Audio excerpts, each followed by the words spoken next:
सरकार पैसा रहो चाहे ना रहो मतारी माई कहीं ना जो छोड़ के जा सकत रे। ए भजन में बतावल गल कैसे कि माही लेखा में हरी कबहू अरे बतियो न सहे कि माही लेखा में हरी कबहू कि बतियो न सहे पैसा रही लगे तबे राजा जी को पैसा रही लगे पैसा रही लगे तबे राजा जी को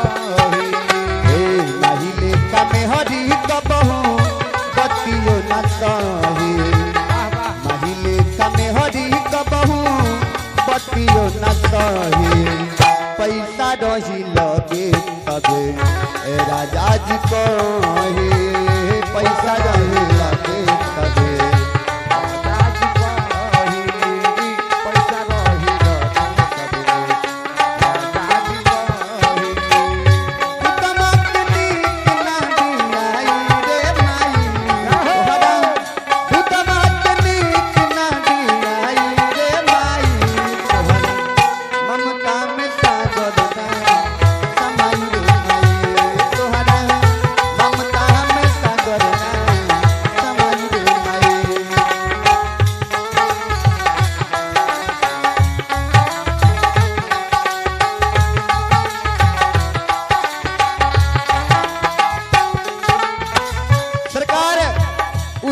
सरकार बबुआ से कहले कि हे बबुआ अरे हमरा डांड में बड़ा जोर से दर्द हो गई बा, जाके तनी बाजार से 2 खोरा के दवाई लिया दे तो बड़ा पुण्य के काम हो।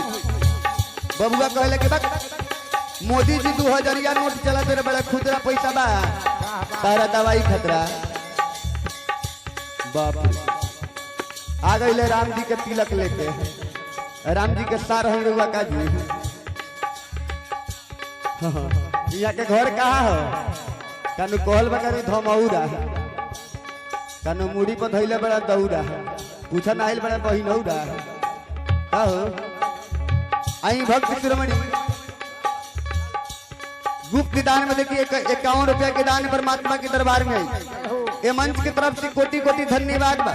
हनुमान जी से विनती रही प्रार्थना रही कि वहाँ के सदा सुखी सदा कल्याण करी। बड़ा सुंदर बात बनी कि कबहू कंगना कटार बन जाला, कबहू कंगना कटार बन जाला, कबहू पटझर भी बाहर बन जाला, कबहू सोना रहेला माटी में लेकिन वह सोना कोनो दुल्हन के सर के श्रृंगार बन जाला। बबुआ कहले कि 2000 नोट चला देला बड़े मोदी जी खुदरा पैसा बा तारा दवाई खतरा। लेकिन वह बबुआ सरकार घर के अंदर जाले मलकिनी खाना खियावेली बेना डोलावेली आ कहलिया जी सुना तनी सेंडिलिया के एगो काटी छटक गइल बा, जाके बाजार से तनी सिवा के लिया देती तो बड़ा पुण्य के काम हो। बबुआ कहले कि धर अखबार में लपेट के धो दिया जाके सिवा के लिया दे। लेकिन एगो होगो बबुआ बालो सरकार बाजार में चल जाई लोग आधा किलो रसगुल्ला 1 किलो रसगुल्ला किन ले लोग मोटरसाइकिल के हंडिल में साइकिल के हंडिल में लटका ली लोग। जब घर के लगे आई लोग तो घर के पहले ही रही लोग तो 10 कदम घंटी लागी लोग मारे। बबुआ 2 लड़कुआ बने सब पापा पापा कह कहिया सब मिठाइया लेके जाते रह सब। बुढ़िया माई दरवाजा पर बैठल बिया। आई भक्त शिरोमणि बालेश्वर यादव भवानीपुर निवासी वहां के तरफ से ढेर सारा दान है हनुमान जी के दरबार में आई। ये मंच के तरफ से कोटि कोटि धन्यवाद बा। कहल बा कि चिउटी कबो माटा ना होई, कहो चिउटी कबो माटा ना होई, चीनी कबो खाटा ना होई। ए विनोद जी हई असना सतवरिया में तहरा कर दम हई नावका टोला पर कर दे है असना दासा एरिया तो एरिया है जवार में कहीं तो सट्टा ना हो। सरकार माई बुढ़िया माई दरवाजा पर बैठल बाड़ी रसगुल्ला मिठाई देखो तरी जाता थे घर के अंदर। बबुआ के तनका दाह प्रेम में आयल बबुआ कहत रहे कि सुन तरु तनका रसगुल्ला में से एगो माइयो के दे दी उहो सीख ली बुढ़ा गई और सुना झाड़ के सरकार बोला एगो का पूरा ले जाकर के दे दी। बड़ा ललुआइल बड़ी रसगुल्ला खाई है मुंह में दांत पहले लेकर सारा रस चूस जाई। सरकार माई से इतना झूठ बोलल जाता हो माई के दवाई खातिर पैसा नहीं के खोला हरी के खाए खातिर अब रसगुल्ला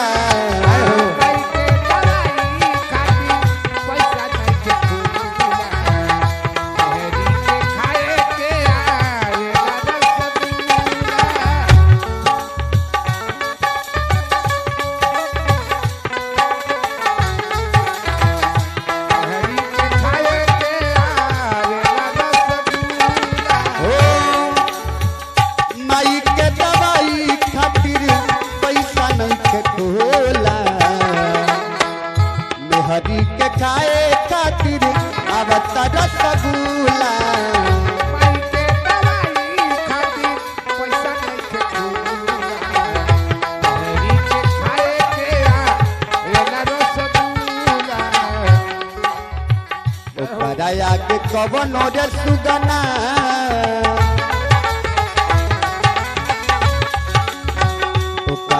के कवन रे सुगना डाल नहीं लगे पैसा रही लगे तबे राजा जी कहे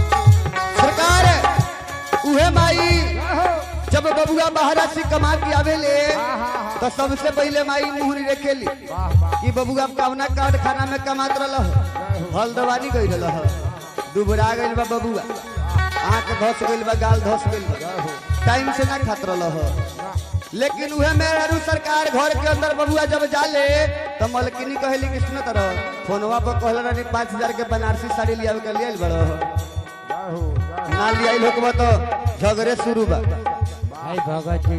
सरकार ऐसा होता है दुनिया में कलयुग में हो आई बतया के माई ए रूपा बनिहारी आवते आवते में हरी मांगी 5000 के साड़ी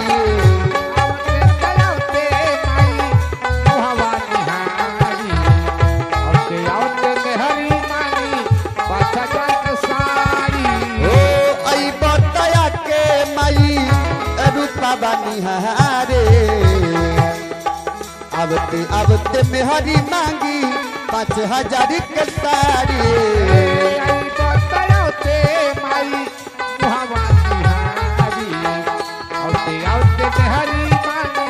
5000 के साड़ी हरदम तोहारा के हरदम तोहारा के बिजली मुखिया जी के तरफ से देखी है 21 रुपया की दान परमात्मा के दरबार में ये मंच की तरफ से कोटि कोटि धन्यवाद। हनुमान जी से विनती रही प्रार्थना रही कि वहां के सदा सुखी सदा कल्याण करो। हरदम तोहारा के दही खानी मोही पैसा नहीं लगे तबे राजा जी को ही पैसा नहीं लगे राजा जी को ही पैसा राजा जी को ही। आई भक्त शिरोमणि गर्भू पासवान जी के तरफ से तक के 20 रुपया की दान परमात्मा के दरबार में आई। ये मंच के तरफ से कोटि कोटि धन्यवाद। हनुमान जी से विनती करम प्रार्थना करे कि वहां के सदा सुखी सदा कल्याण करी। बड़ा सुंदर बात कहनी आई भक्त शिरोमणि गोपी माझी मझरिया निवासी वहां की तरफ से 20 रुपया की दान परमात्मा के दरबार में आई। ये मंच की तरफ से कोटि कोटि धन्यवाद। हनुमान जी से विनती रही, प्रार्थना रही कि वहां के सदा सुखी सदा कल्याण करी। सरकार कवि जी कहनी थी सरकार अंतर में कैसे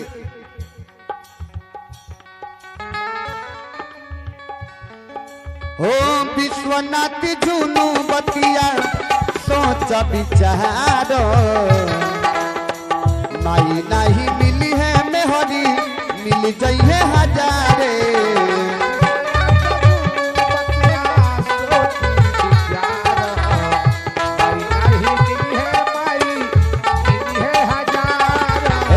विश्वनाथ झुनू बतिया सोच विचारो कि माई नहीं मिली है मेहरी मिल जाइए हजारे।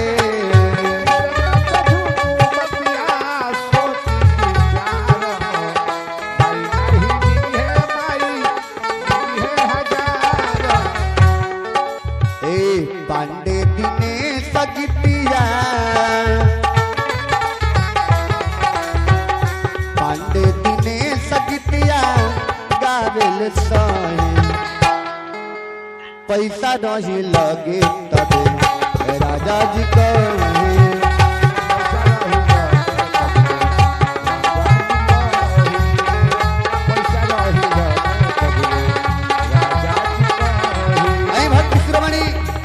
लाल झरी जी की तरफ से देखी है 10 रुपया की दान परमात्मा के दरबार में आई। ये मंच की तरफ से कोटि कोटि धन्यवाद। हनुमान जी से विनती कर प्रार्थना कर कि वहां का दिन दुना रात चौगुना बनल रही। ए माहिले का मेहरी कबहू माहिले का मेहरी कबहू बतियो न सही पैसा रही लगे तबे राजा जी को पैसा रही लगे तबे